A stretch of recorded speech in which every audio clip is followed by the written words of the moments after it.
Hello, my name is Sebastian Cobos, and my U number is U41168547. I'm going to talk about the EA database of FIFA that EA created thanks to the help of Tableau and the visualizations it allowed me to do. First of all, we can see here that the traditional soccer powerhouses have the most amount of players thanks to this map. For example, we have here Argentina, Brazil, Spain, France, Germany. And this shows that EA is more focused on the aforementioned traditional powerhouses rather than the obscure countries such as Chad, Moldova, Lebanon, or even Peru, which is where I'm from. This is done, in fact, that the average player would rather play with teams like Real Madrid, which tends to have Spanish players, or Bayern Munich, which tends to have German players, rather than Sheriff Tiraspol from Moldova, for example, that mostly has Moldovan players, or Alianza Lima, which mostly has Peruvian players. EA also has preferences for countries with large population, high GDP, and/or consistently qualifies for international competitions. For example, the World Cup. And these countries can be like, for example, Turkey, Saudi Arabia, Mexico, Australia, and the US. And so here I found a balance of countries that are powerhouses in soccer, but also countries that are powerhouses in general economic terms.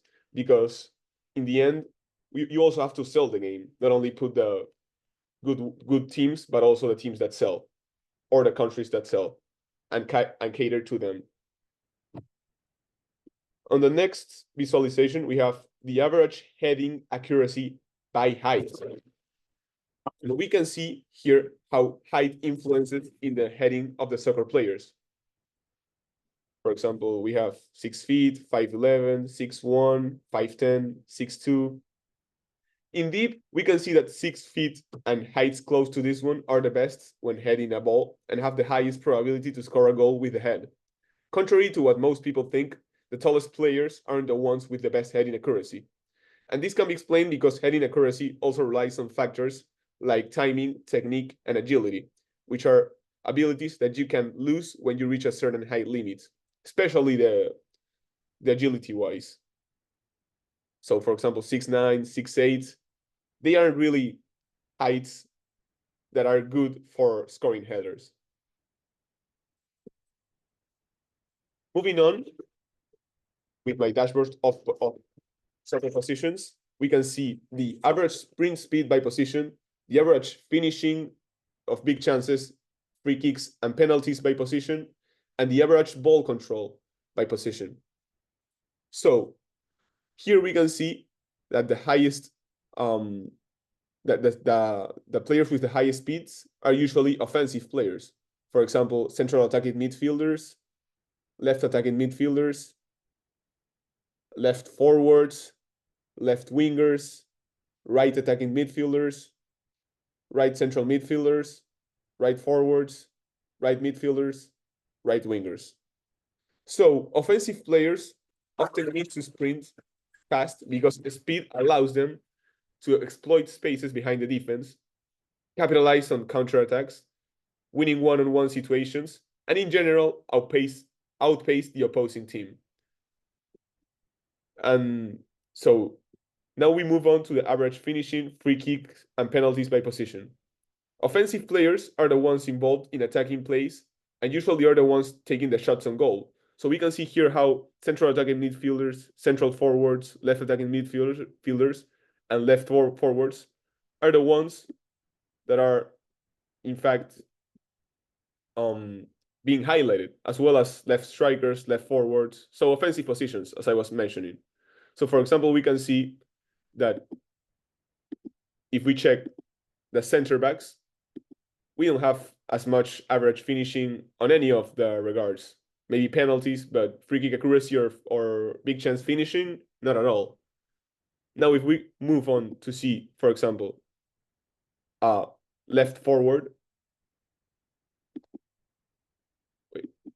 a left forward, we can see that the numbers goes much higher. not only in penalties, but especially in free kick accuracy and big chance finishing. This is because, in terms of natural gifts, these players have mental attributes like good composure, confidence, and concentration, which is critical for high pressure moments and scenarios. And especially it's also because they are obviously involved in attacking plays and usually are the ones taking the shots on goal. Penalties, free kicks, and clear or big chance finishing are things offensive players often have to practice a lot, really. Moving on, we have the average ball control by position. And here we can see in the rankings how, again, offensive positions like left forward, right attacking midfielder, left attacking midfielder, left central midfielder, right central midfielder, left striker. All of these are offensive positions, and in actually this is because offensive players find themselves in situations where they need to receive and control the ball while they are pressured by the rival team.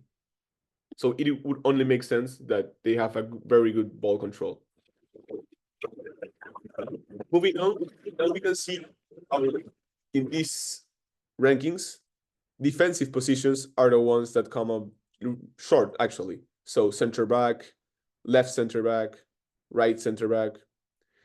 So the center back position is in defense, especially, is a position that, yeah, you don't need much sprint speed because these players usually have heavier, stronger builds, and this in turn makes them lose speed.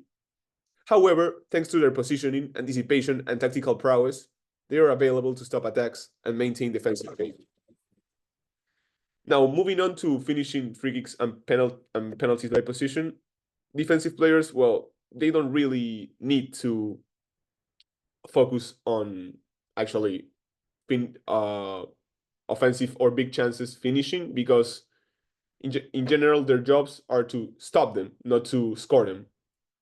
And in terms of overall average ball control by position, defensive players work on other skills more than ball control, meaning tackling, intercepting plays, and taking possession away from their rivals, because that is what they are most focused on, not on ball control, because it's not something you need for a center back. They usually just give the ball to the players who know